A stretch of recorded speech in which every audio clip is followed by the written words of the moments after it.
നമസ്കാരം, ഞാൻ ഷൈൻ പണിക്കർ. രത്നശാസ്ത്രത്തെക്കുറിച്ചുള്ള വീഡിയോയിൽ ഇന്ന് ഞാൻ പറയാൻ പോകുന്ന പ്രധാനമായും 3 നാളുകളുടെയും കൂടെ കാര്യങ്ങളാണ്. ഈ 3 നാളുകളുടെ കാര്യങ്ങളോടൊപ്പം തന്നെ ആ നാളുകളുമായി ബന്ധപ്പെട്ട ഒരു സ്റ്റോണിന്റെ കാര്യം കൂടി പ്രത്യേകിച്ച് പറയാനുണ്ട്. അശ്വതി മകം മൂലം ഈ നക്ഷത്രക്കാർക്ക് പൊതുവെ പറ്റുന്ന ഒരു അബദ്ധം കൂടിയാണ് ഞാൻ പറയാൻ പോകുന്നത്.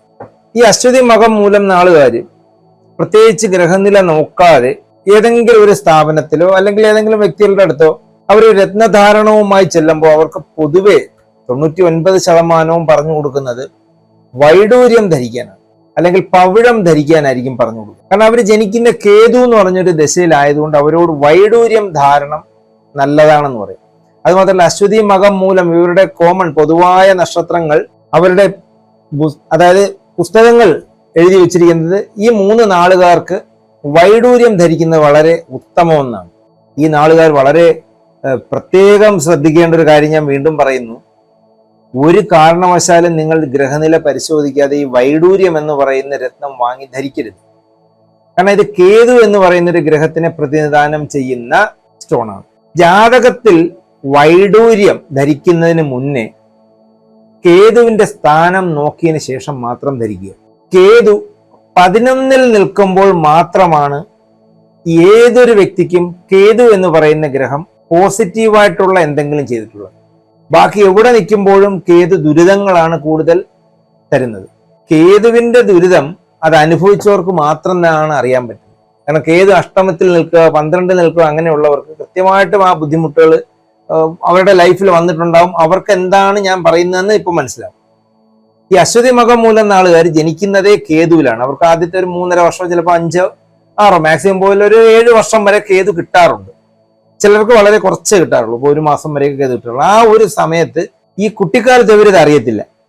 ആ ടൈമിൽ ഈ നാളുകാർ ജനിക്കുമ്പോൾ അവരുടെ വീട്ടുകാർക്കായിരിക്കും ആ ഒരു ബുദ്ധിമുട്ടുണ്ടാകുന്നത്, അല്ലെങ്കിൽ ഇവരുടെ ഹെൽത്ത് ഇഷ്യൂമായി ചേർന്നൊക്കെ ഉള്ള ബുദ്ധിമുട്ടുകളുണ്ടാകും. അപ്പൊ അവർക്ക് വേണ്ടിയിട്ട് ഈ ആൾക്കാർ നിർദ്ദേശം കൊടുക്കുന്ന കല്ലാണ് ഈ വൈഡൂര്യം എന്ന് പറയുന്നത്.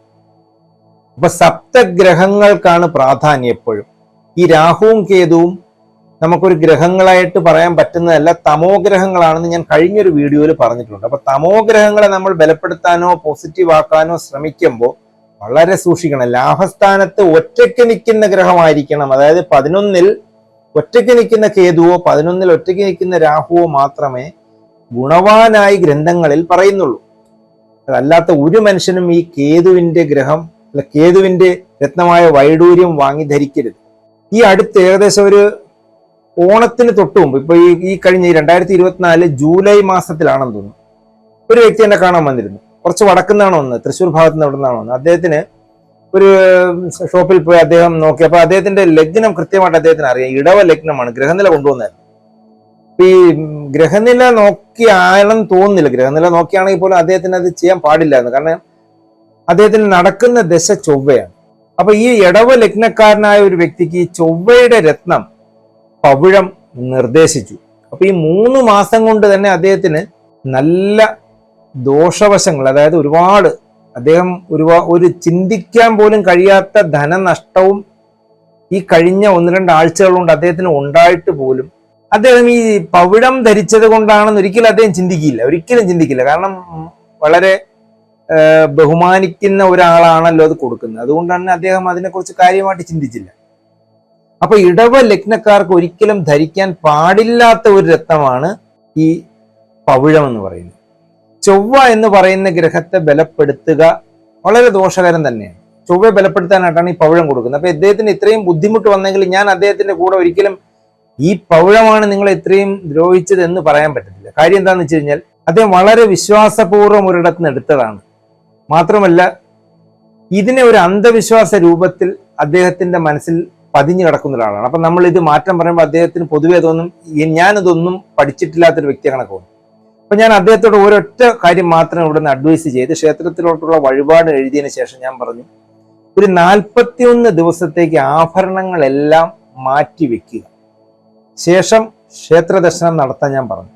അപ്പൊ ആഭരണങ്ങളെല്ലാം പറയുമ്പോൾ ഈ പവിഴവും ഊരി വെക്കാനാണ് ഞാൻ അതിൽ കൂടെ ഉദ്ദേശിച്ചത്. അപ്പൊ പവിഴം അദ്ദേഹത്തിന് ഊരി വെച്ചു. ഈ 41 ദിവസം കൊണ്ട് അദ്ദേഹം പ്രാർത്ഥിച്ചതിന് ശേഷം ഒരു മെസ്സേജ് എനിക്ക് വന്നിട്ടുണ്ട്, സാറേ ഇപ്പോൾ ഒരല്പം മനസ്സിന് ആശ്വാസം കിട്ടുന്നുണ്ട്, ചില ബിസിനസ് ഡീലുകളെ കുറിച്ച് സംസാരിക്കാനായിട്ട് ആൾക്കാർ പലരും തയ്യാറായി വന്നിട്ടുണ്ടെന്ന് ഞാൻ പറഞ്ഞു, എന്നോട് പറഞ്ഞു. അപ്പൊ ഞാൻ പറഞ്ഞു, ഇപ്പോൾ എന്താണോ ചെയ്യുന്നത് അത് അതുപോലെ തുടരുക, ആഭരണം ധരിക്കുന്നത് കുറച്ച് നാൾ കഴിഞ്ഞു മതി എന്ന് ഞാൻ പറഞ്ഞു. ശരി സാർ, അതുപോലെ കേൾക്കാമെന്ന് പറഞ്ഞു പോയി. അപ്പൊ അദ്ദേഹത്തിന് സ്വയം ബോധ്യം വേണം, ആ പവിഴം ധരിച്ചത് കൊണ്ടാണ് ആ ബുദ്ധിമുട്ട് വന്നതെന്ന് അദ്ദേഹത്തിന് ബോധ്യം വരുത്താനായിട്ടാണ് ഞാൻ അങ്ങനെ പറഞ്ഞത്. ഒരിക്കലും ഒരാൾ ധരിച്ചിരിക്കുന്ന സാധനം റോങ് ആണെന്ന് പറയുമ്പോൾ അത് ആദ്യം അദ്ദേഹത്തിന് അക്സെപ്റ്റ് ചെയ്യാൻ പാടാണ്. അല്ലെങ്കിൽ അത് അദ്ദേഹം ആ ശാസ്ത്രപരമായിട്ട് മനസ്സിലാക്കാൻ എൻ്റെ അടുത്ത് വരുമ്പോഴത്തേക്ക് ഞാൻ അതിന്റെ എന്താണ് ആ സയന്റിഫിക്കലി സംഭവിച്ചതെന്നുള്ളത് ഞാൻ അവർക്ക് പറഞ്ഞു കൊടുക്കാറുണ്ട്. അപ്പോൾ ഈ അശ്വതി മകം മൂലം നാളുകാർക്ക് പറ്റുന്ന അബദ്ധം ഇതാണ്. നമ്മൾ കുറച്ച് അറിവാകുന്ന ഒരു പ്രായത്തിൽ രത്നത്തെക്കുറിച്ചൊക്കെ കേൾക്കുമ്പോൾ അവർ ഉടനെ അവരുടെ നാൾ പ്രകാരം ഏതാണെന്ന് നോക്കുന്നു, നേരെ വൈഡൂര്യം വാങ്ങിയിടുന്നു. ഒരു കാരണവശാലും വൈഡൂര്യം ഈ നാളുകാർ ഗ്രഹനില നോക്കാതെ വാങ്ങിയിടാൻ പാടുള്ളതല്ല. പിന്നെ രണ്ടാമത്തെ കാര്യം അതുപോലെ തന്നെയാണ് ഈ രാഹുവിന്റെയും തിരുവാതിര, ചോതി, ചതയംകാർക്ക് പറ്റുന്ന ഏറ്റവും വലിയൊരു അബദ്ധം, അവരുടെ നാൾ പ്രകാരം അവർ പോയി രാഹുവിന്റെ കല്ല് വാങ്ങിയിടും, ഗോമേതകം. ഇത് ഒരു കാരണവശാലും ചെയ്യാൻ പാടില്ലാത്തൊരു കാര്യമാണ് ഈ ഗോമേതകവും വാങ്ങിയിടുന്നത്. കാരണം ഇത് ചിലർക്ക് ഇത് സ്കിൻ ഡിസീസ് ഉണ്ടാക്കാറുണ്ട്. സ്കിൻ ഡിസീസ് എന്ന് വെച്ചാൽ നമ്മളാ പറയുമല്ലോ, നമ്മളാ 7 കളേഴ്സ് 7 നിറങ്ങളെയാണ് ഈ കല്ലുകൾക്ക് അബ്സോർബ് ചെയ്യാൻ കഴിവുള്ളത്. അപ്പൊ 8ാമത്തെ 9ാമത്തെയും ഗ്രഹങ്ങളായ ഇവർക്ക് എന്താണ് അബ്സോർബ് ചെയ്യുന്നത് വെച്ച് കഴിഞ്ഞാൽ ഇൻഫ്രാറെഡോ അൾട്രാവയലറ്റോ അങ്ങനെയുള്ള സൂര്യനിൽ നിന്ന് എക്സ്ട്രാ വരുന്ന 2 രശ്മികളെ അബ്സോർബ് ചെയ്യാനുള്ള ഒരു കഴിവും കൂടി ഈ കല്ലുകൾക്ക് ഉള്ളതായിട്ട് പറയുന്നുണ്ട്.